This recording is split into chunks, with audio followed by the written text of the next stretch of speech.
and expecting are two different expressions of faith. Daghay nagato sa ato that God is here, but I do not know if you expect that you will meet the presence of the Lord today. Muna, daghan mga Kristohano nagasimba, naguli nga walay conviction tungod kay wala may expectation. Kung makagunit lang ko sa sid-sid, dili kang Kristo, sa sid-sid lang sa gisuot ni Kristo, I will be healed. That is expectation. Daghay nakahikap kang Kristo, pero wala sila naka-access sa panalangin sa Ginoo. Daghay nakahikap kang Kristo, apan di mo makita ang kausaban sa ilang kinabuhi. Ang pagsimba does not mean that automatic you will be changed. Daghay nagasimba sa Ginoo, pero jutay lang ang iyong nga convicted sa pulong sa Ginoo. Every time you came to church, ayaw sayangi ang presensya sa Ginoo. Kay basin mo na ang adlaw nga ayuhon ka sa Ginoo. Mo na nga adlaw nga ihatag sa Ginoo ang breakthrough sa imo. God, bisang pag gunitan ko 20 kahubog Ginoo, maningkamot ko amahan nga makaabot sa simbahan, because there is something big that is waiting for me there. Can you say amen? Expecting something from the Lord. Karong buntag, we'll be talking about this topic, who touched me. Our text is found in the Gospel of Luke, chapter 8, verse 43 to 48. Gospel of Luke, chapter 8, verse 43 to 48. The word of the Lord says, "And a woman having an issue of blood 12 years, which has spent all her living upon physicians, neither could be healed of any. She came up behind him and touched the edge of his cloak, and immediately her bleeding stopped. And Jesus said, 'Who touched me?' When all denied, Peter and they that were with him said, 'Master, the multitude throng thee and press thee, and seest thou who touched me?'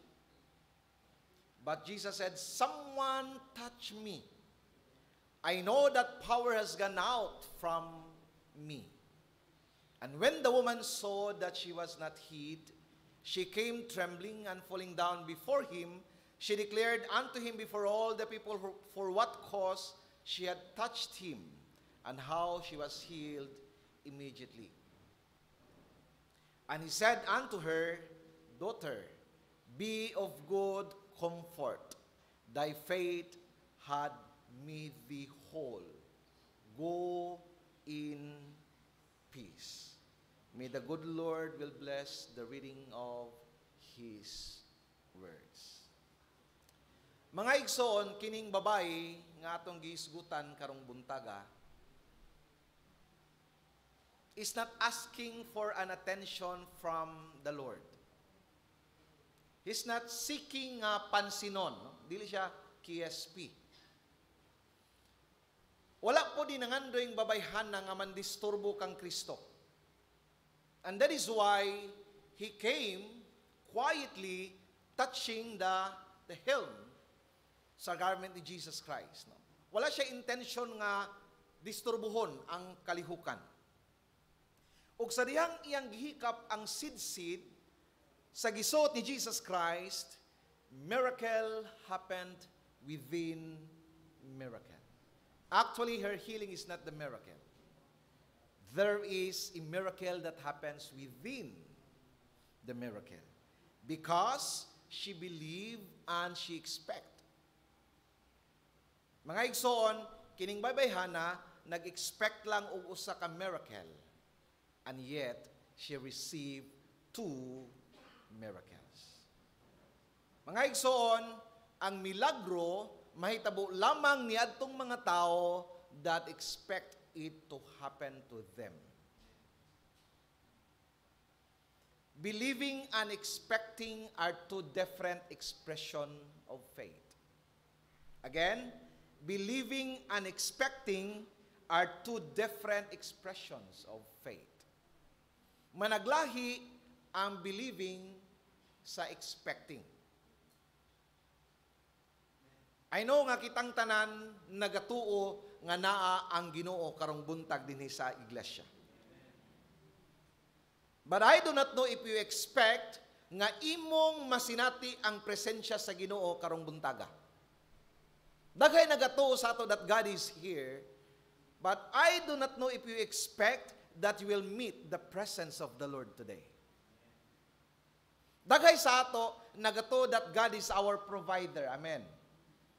But the problem, do you expect nga karong adlaw tagaan kag kwarta sa Ginoo?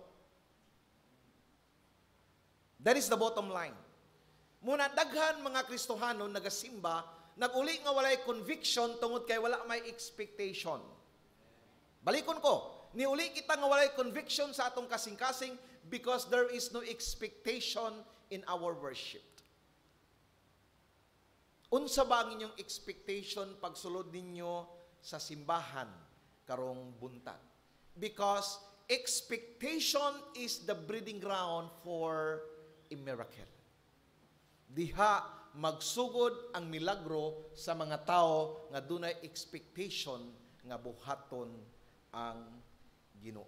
Mga igsoon, this woman experienced a life-altering encounter with the Lord because she expect. Usay ang ingon, kung makagunit lang ko sa sid-sid, dili kang Kristo, sa sid-sid lang sa gisuot ni Kristo, I will be healed. That is expectation. That is anticipation. Lord, kung mga lagad lang ko sa imo Ginoo, kabalo ko nga di gyud ko nimo pasagdan, that is expectation. That is anticipation. Ginoo, kabalo ko nga kung unahon lang kanamo amahan, all these things will be added unto me. That is expectation. The bottom line, we believe it, but we don't expect it to happen to us. Nagatuo ta, but we are not expecting much gikan sa Ginoo. Mga igsoon, because of expectation, this woman received 3 things. Number 1. In verse 8 to 33 to 34, 43 to 44. And there was a woman who had a discharge of blood for 12 years. Lingay mo katapad, 12 years. Not just 3 days. Mga babae, 12 long years. And though she had spent all her living on physicians, she could not be healed by anyone.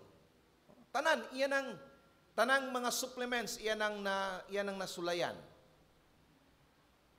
Apil na ang ihi sa itong ihi sa ito, tilas, sulayan na siguro niya. Tanan niyang kwarta had spent, no? Tanang mga doctors in the land, iyan ang gikonsulta, but there was no healing.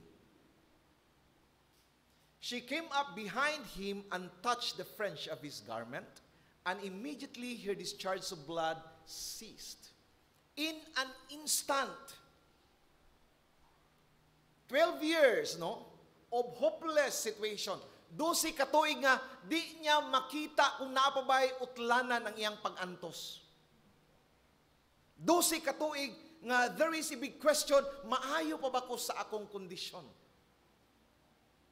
But because of expectation, with an instant, immediately, the bleeding stopped. Mga igsoon, this woman is not just sick. Wala lang ni nagsakit ning babay Hana. Actually, this woman is a dying woman.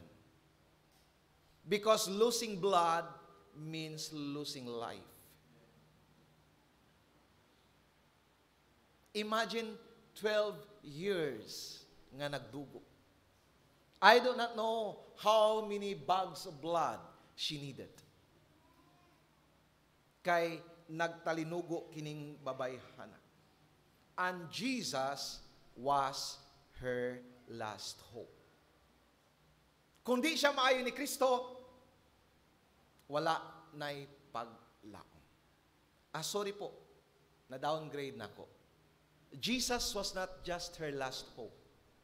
Jesus was her only hope. Amen.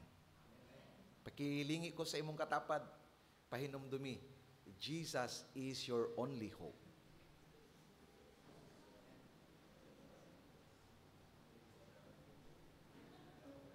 Not your maintenance, not your supplements, not your job, not your money in the bank.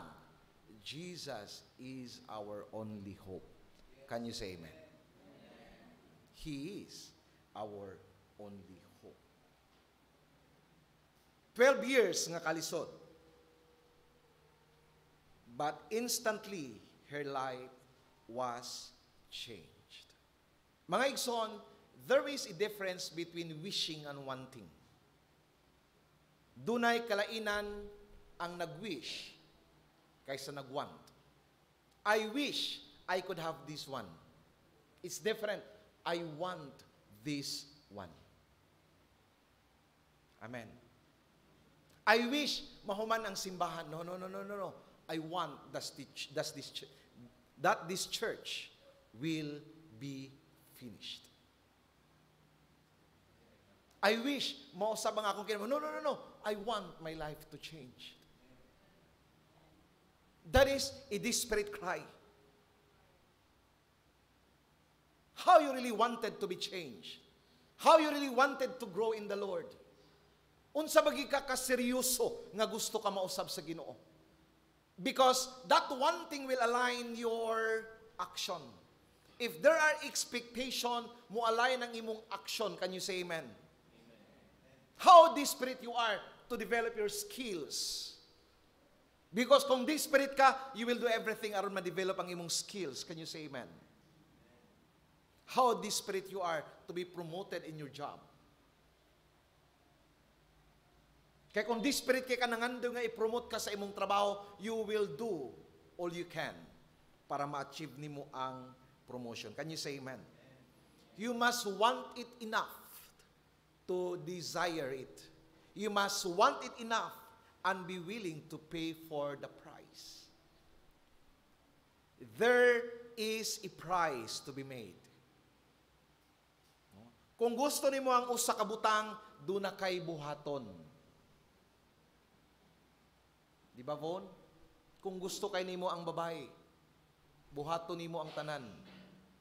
Tama pa, Von? Buhaton nimo ang tanan. Just to get the yes of that woman. Amen? Buhaton nimo ang tanan. Wala mo kundi ka-relate yung mga lalaki kaya wala nila gibuhat ni ilang tanan. Ambot to niya mo mga babae nga nung gisugot man dayon. Pagani gibuhat ang tanan. Kana bang gibuhat niya ang tanan ba? Na makita bitaw nimong desperation? Lahi man ni kang John kay ang babae may nanguyab sa iya.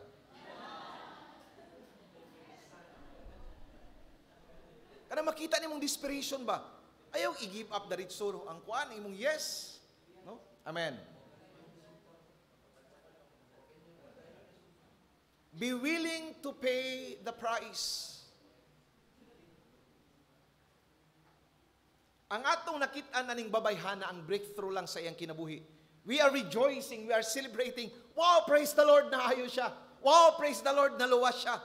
But don't you know, before that takes place, unsa ang giagian aning babayhana? Nasabtan ba niyo ang iyang pain? Nasabtan ba nato ang iyang struggle? Nasabtan ba nato ang iyang pagpaningkamot? Just to have a touch atong sid-sid sa gisuot ni Kristo. She was dying. I don't know unsa kaluyan ning babayhana, but she managed to get in the crowd. I don't know, gibangga-banggaan siguro. Imagine kung usa ka babae nga luya na. Just picture, no? Unsa ang nahitabo, the scene. Jesus was healthy. Paspas mula ko si Kristo. And this one was actually crawling, dying, without strength. Pero naningkamot gid siya. Makagunit lang ko. Makagunit lang ko stumoy sa imong kuan. Makagunit lang ko. I believe that I will be healed. Igsuon, unsa ka ba ka desperado o desperada? Lord, kabalo ko unahon talang ka Ginoo. All these problems will be gone. Kining tanang kabala ka Ginoo, kabalo ko, makagunit lang ko sa imo. This will evaporate like a vapor. Unsa ka kaseryoso, unsa ka kadesperado, Lord, kung makagunit lang ko sa imo Ginoo, kabalo ko maayo gyud ko ba? Maningkamot gyud ko Lord mo gunit. Buti pasabot mga igsoon, she took the risk. Pwede siya mamatay because it was forbidden before nga moadto og crowd ang naay sitwasyon sa pagdugo. Ang mga babae sa unang panahon igsoon kung dugon dili sila pwede mo simba kung matunong og Domingo. Dili sila pwede makighalubilo sa members of the family. They will be isolated, shut down in one room. Dili sila pwede duulon. Tanan ilang magunitan will be considered unclean. Ang ilang malingkuran will be considered unclean. Nakadungog, nakakita mo itong salida sa India? Katong permerong naka-imbento sa napkin? Kita mo ito? Na-imbento ang napkin because there was a desperation. Because they cannot go to their job. Pagdugon sila because you are considered to be filthy. Imagine this woman bleeding for 12 long years. Pero she took the risk. Miadto siya sa public. O ang pinaka-crucial and critical, iyang gigunitan ang sidsid sa usa ka magtutudlo. Jesus was considered to be a rabbi. O kung gunitan nimo ang usa ka balaan nga tao, it is punishable by death. Because tanan niyang gunitan will be considered filthy. You see the risk? Nakita niyo yung desperation, nakita niyo yung pangandoy, nakita niyo yung desire before that breakthrough, before that healing. There was an expectation sa iyang kasing-kasin. Mga igsoon, this is the whole point of the story. Expectation will always result in action. Again, expectation will always result in action. Dagan sa ato nagaampo og ulan. Nagatuo ko Lord nga ikaw ang tag-iya sa ulan, pero gawas ta sa atong balay wa tay dalang payong. There is no action. Kung nag-ampo kag ulan, dapat mo gawas ka sa imong balay. Kung nag-expect ka nga magulang madala kag payong. Amen.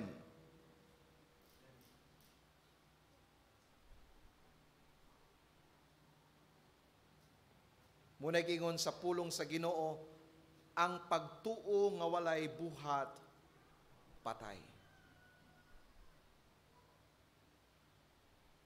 It just came to my mind, if this woman waited for the Lord to touch her. Kung kining babayhana ba, nagpaabot lang dito sa iyang room kung asa siya na-isolate. Nag-ampo siya nga, mapansin unta ko ni Jesus Christ, hindi ko pwede mo gawas. Napansin lang unta ko ni Jesus Christ, musinggit unta ko, madunggan unta ko. If she had waited that Jesus will touch her, she will be waiting there forever. And she will not be healed. See? Because of expectation, she received what she expected to have. Mga igsoon, she came to Jesus dying. She walked away from Jesus living again.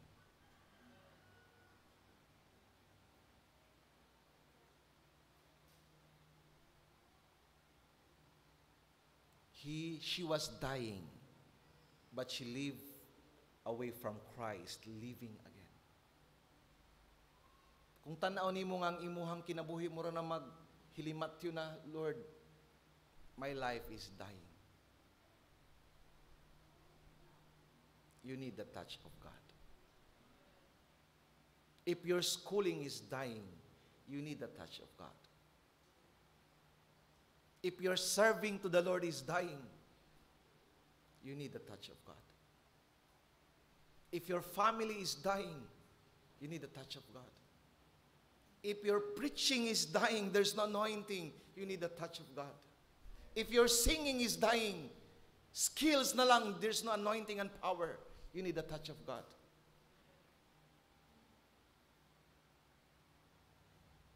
Mga igsoon, gifting without anointing draw people to you.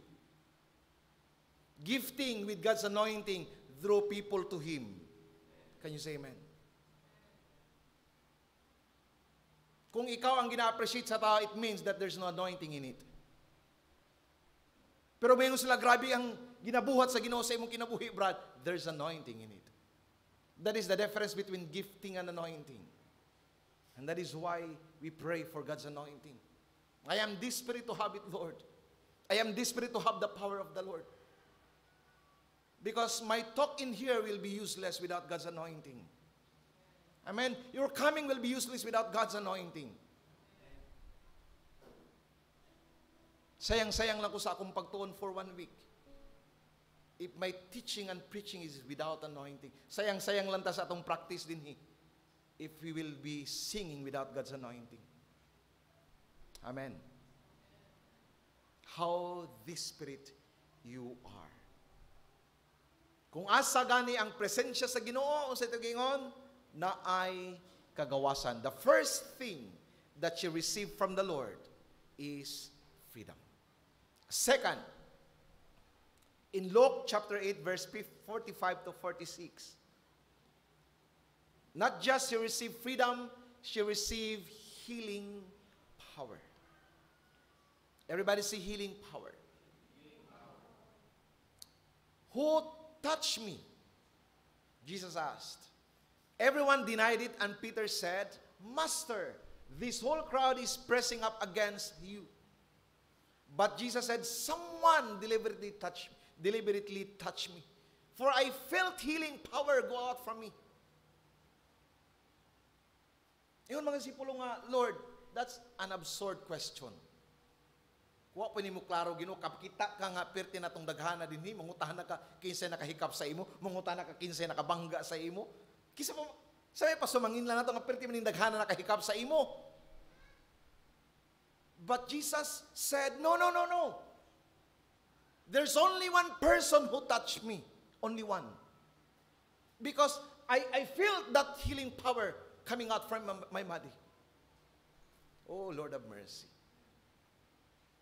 Mga igsoon, daghay nakahikap kang Kristo, but they have no access to life transformation and change. Daghay nakahikap kang Kristo, pero wala sila naka-access sa panalangin sa Ginoo. Daghay nakahikap kang Kristo, apan di mo makita ang kausaban sa ilang kinabuhi. There is no evidence of transformation. Daghay nakaila sa Ginoo, amen. But they don't have access to the healing power of the Lord. Mga igsoon, ang pagsimba does not mean that automatic you will be changed. Daghay nagasimba sa Ginoo, pero jutay lang ang niuli nga convicted sa pulong sa Ginoo. Because ang convictionan sa pulong sa Ginoo, katulang mga taong dunay mga expectation. God, I expect something big today. Musimba ko Ginoo kay dunay ko'y madawat sa imo karon Ginoo. I don't know what it is, but I believe there's something for me. Amen. That is the desperate cry of our heart. God, bisan pag gunitan ko 20 kahubog Ginoo, maningkamot ko amahan nga makaabot sa simbahan, because there is something big that is waiting for me there. Can you say amen?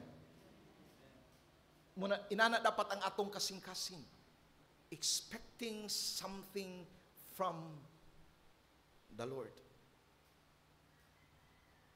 Solomon was touched by God in his dream. Not personally, in his dream. Mark, kung nagtapad mo ni Solomon, ang imuhang hududa kang Solomon, mura gapon si Solomon pag mata niya. No. He was a different Solomon. Why? Because she was touched, oh Lord have mercy. Because she was touched by the Lord. She woke up full of wisdom. Kit, magduda siguro ka nga, mura magkapon si Solomon. No. She was a changed man because she was able to touch the presence of the Lord. Makaingon siguro mo nga, si Almer magkapon na nagtugtog. No. It's different Almer when Almer will be touched by God. You feel the anointing and blessing. Amen. Amen. Huna-huna ni mo, the same Ate Maribel. No. That is a different Maribel. Pag nagunitan sa Ginoo ang imong kinabuhi, you will be changed.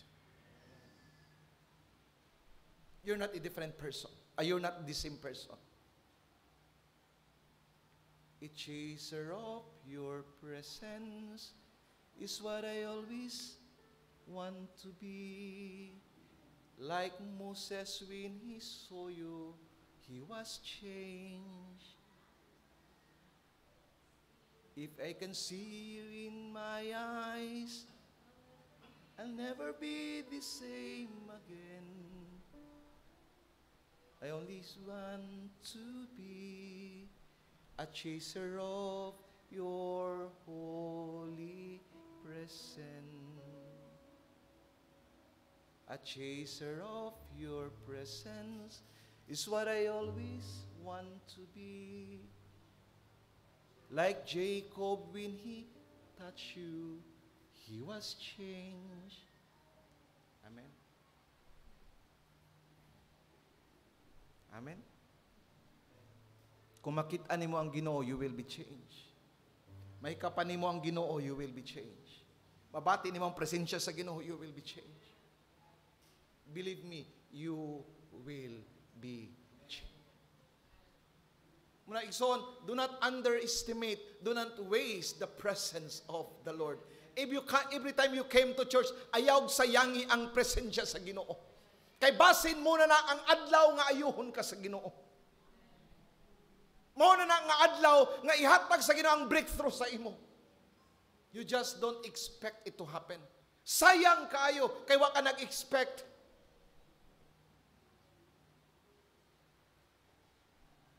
Mga igsoon, God's presence creates effect. Paragod sa balay. Nakoy kanang mga butang kabalo ko asa na ako nagibutangan, asa na ako naginabutang. Kumuwala na sa akong gibutangan, makaingon ko nga nagi ni sulod dinhi ba, nagi ni sulod dinhi. Ka experience mo na kana mag-arrange ka sa imong gamit ba? Nya paghilabtan ng imong gamit, kabalo gyud ka nga dili ikaw nang hilabot sa imong gamit, tama po ba? Because presence creates effect. Labaw na ang presensya sa Ginoo. And that is why every time we come to church, we will not waste God's presence. Bisag kinsa ka pa, bisag unsa ka pa, presidente ka man or presidente ka man sa dayong, take off your golden crown and worship the Lord. Tingay mo katapat, take off your golden crown. Ayaw isipa kung kinsa ka sa katilingban. Once you will meeting the King of Kings and the Lord of Lords. Take the baggages kung muatubang ka sa Ginoo. Kalimtisan ang imong mga problema. Just worship the presence of the Lord. Daghay baya tao naalang tungod sa ceremony. Naalang sa simbahan tungod kay Domingo. Naalang sa prayer meeting tungod kay prayer meeting, expecting nothing. Why you came? And that is why you wonder when you go home, there's no conviction, there's no change. Because there's no expectation. Mga igsoon, who is hungry enough to receive it? God is still in the business of blessing. God is still in the business of healing. But who is hungry enough to receive it? Sigurado bagi ka nga gusto ka ani? Sigurado bagi ka nga gusto imong anointing sa Ginoo? Sigurado bagi ka nga gusto mo maangkon ng tanang butang sa kalibutan? And all these things. Because there's a price to pay. Are you willing to pay the price? Mga igsoon, I truly believe on the power of anointing. I truly believe on the power of God's anointing. And that is why until now I am standing here in front of you. Kaya nagatuo ko that I am carrying this power and anointing. Dili ni panghinambog igsoon, I can feel it deep inside me. The bottom line, who is hungry enough in you who desire to receive? Kaya ba, kinsa ba ang gutom sa inyo nga kini akong gidala-dala gusto nimo maangkon? Pastor, I want that, Pastor. Bless me, Pastor, today. I know that I am a carrier of God's blessing. But who is hungry enough to receive it? Mga igsoon, you can preach without power. You can teach without power. You can sing without power. You can pray without power. You pray for healing, but nobody is healed because there is no power. You can sing without power, but nobody is changed because it has no power. Amen.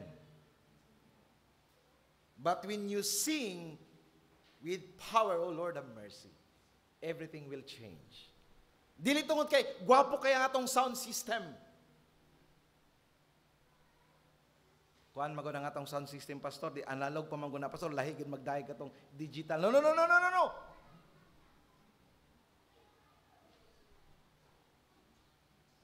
Everything will change when there is the presence of the Lord. You can pray. It takes power and anointing. Ikatulo, nga iyahang nadawat. Number 1, freedom from the Lord. Second, power from the Lord. Jesus said, there's power living in me. Before kumato sa ikatulo, salamat Lord for reminding me. Wala siya gipagawas ni Kristo. Nangutana, who touched me? Do you believe nga wa kabalo si Kristo? He knew. Because He is God. That woman was trembling. Patay. Wala, nasakpan kita ni. Kabalo siya unsa iyang penalty. She will be dead. That's why he was trembling. Wa na patay na tayo bisig magpaayo ta. Who touched me? Bulag na tanang tao. Ang babae tao.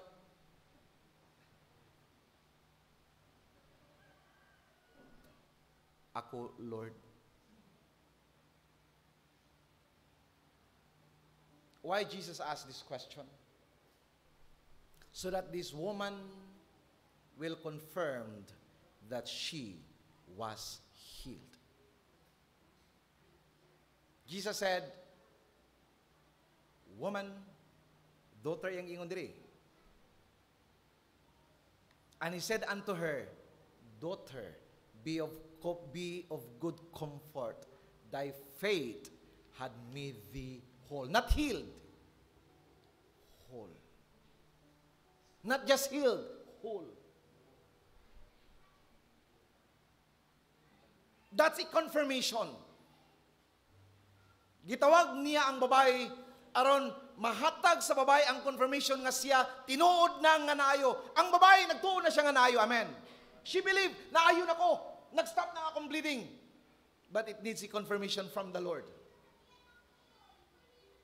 I want to give a confirmation, my child. You are healed. Ikaduha, aron tagaag confirmation ang mga tao sa iyang palibot. Nga she is not the same woman. She is now a different woman. Nga pwede siyang i-welcome sa society because she is now completely healed. Can you say amen? It was a testimony of healing. Ikatulo nga nadawat sa babae. And he said unto her, this is the only place nga nagadri si Jesus Christ, daughter. I believe nga kini babayhanan na luwas. Amen. Amen. Gitawag siya anak sa Ginoo. Wala lang siya nakadawat og kaayuhan, nakadawat siya og kaluwasan because of expectation. And he said unto her, daughter, be of good comfort, thy faith had made thee whole. Go in peace. Kung asa ka na ang presensya sa Ginoo, naa ang kalinaw. Everybody say kalinaw. Say it one more time, kalinaw. Shout it out, kalinaw. I want peace. Go in peace. What's the difference between resting in peace and going in peace?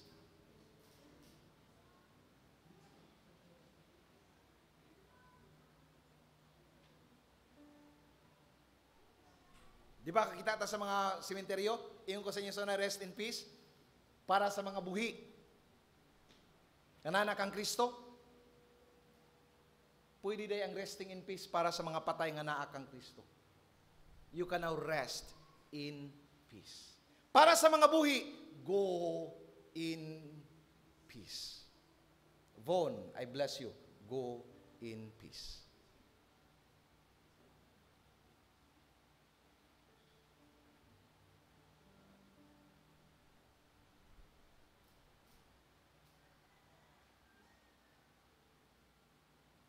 John 14:27, peace I leave with you.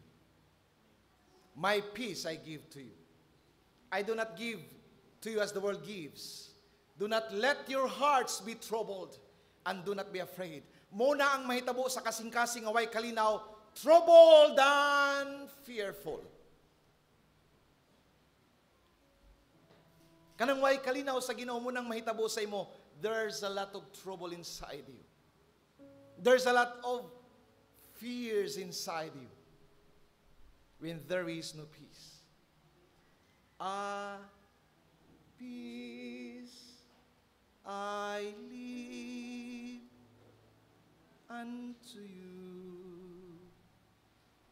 It's the peace that the world cannot give.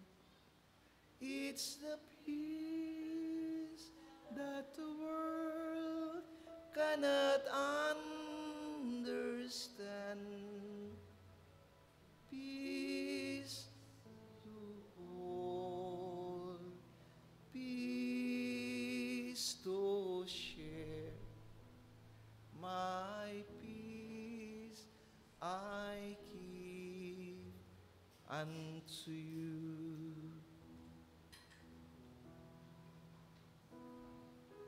Mga igsoon, dili lang daya ang Espiritu Santo ang gibilin ni Kristo.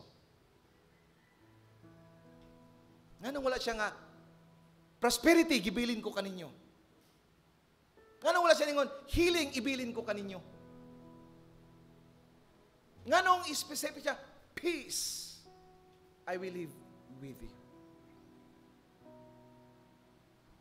Because I believe, mga igsoon, after salvation, ang pinakadako nga regalo nga madawat sa tao, ang kalinaw nga gikan sa Ginoo.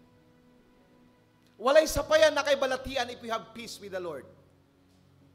Bisag na kay balatian, kung na kay peace sa Ginoo, you will just be fine. Pero bisang pag maayo ang imong lawas, kung wala kay kalinaw gikan sa Ginoo, you will be in big trouble. Can you say amen? bisag wala kay kwarta. Of course, gusto tag kwarta, pero bisag wala kay kwarta, kung naalay kalinaw sa imong kasing-kasing, you will just be fine. You will just be fine.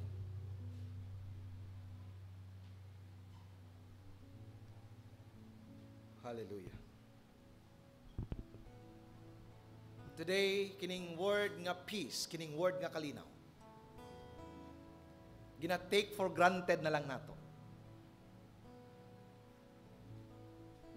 But the more you are growing older, the more you will realize nga gikinahanglan nimo ang kalinaw. Amen. Sa mga edad-idaran dinhi, kisay mo admit nga mas kinahanglan nato ang kalinaw kaysa kwarta taas kamot. Sa mga batanon, mangutana ko sa batanon, mas kinahanglan niyo ang kalinaw kaysa kwarta taas kamot. Pipila rin mo tuo, ana. Because kining mga young generation, they don't have trouble finding peace. Una-una nilang ilagi kinalan kwarta, not peace. Amen. Amen. Muna dagkang mga batanon karon naga-suicide. Because they were thinking it's the money they need. No, it's peace. Amen. Bisag wa ko'y trabaho. Kung nalang ko'y kalinaw sa sulod sa akong kasing-kasing, it's okay, Lord. Because I know that you're going to provide for me.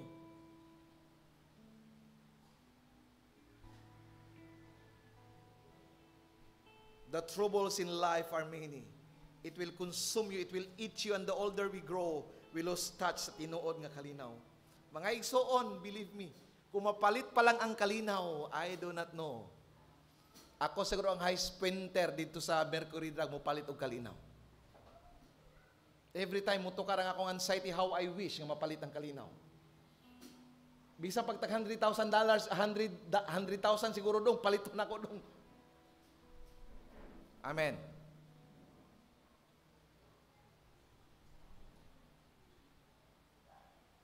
Mga igsoon, kabalota, kulang ang atong kwarta sa atong church building.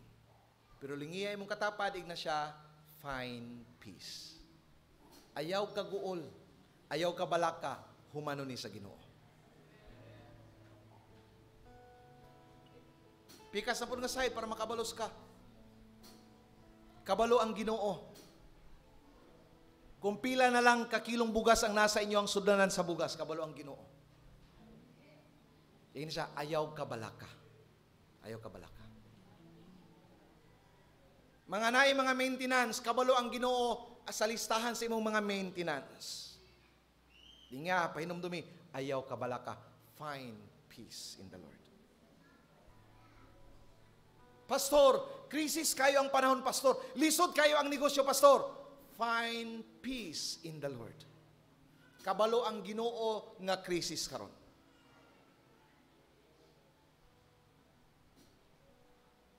And I will be still, know you are God. And I will be still, know you are God. Find peace because He is God.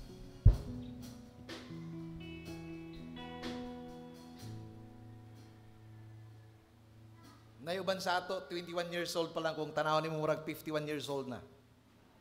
Tungod walay kalinaw. Ayog lingan yung katapa, dili na mo. Wala diri. Wala diri. Napayuban sa ato, mga 66 years old na. Pero kung tanawin mo murag 46 years old lang, kaya nga naman naay kalinaw. Aka ng katabo ng katapat nimo. Because of peace. Tao kay Dexter. Diba? Mas gwapo pa kay Richard Gere. Tungod sa kalinaw. Dili tungod kay may kwarta siya ipagluta. No. Kalinaw. Amen.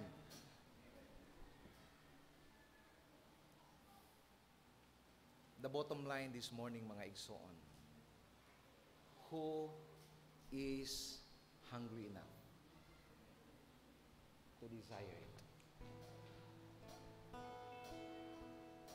Kinsa gyud gusto sa inyo?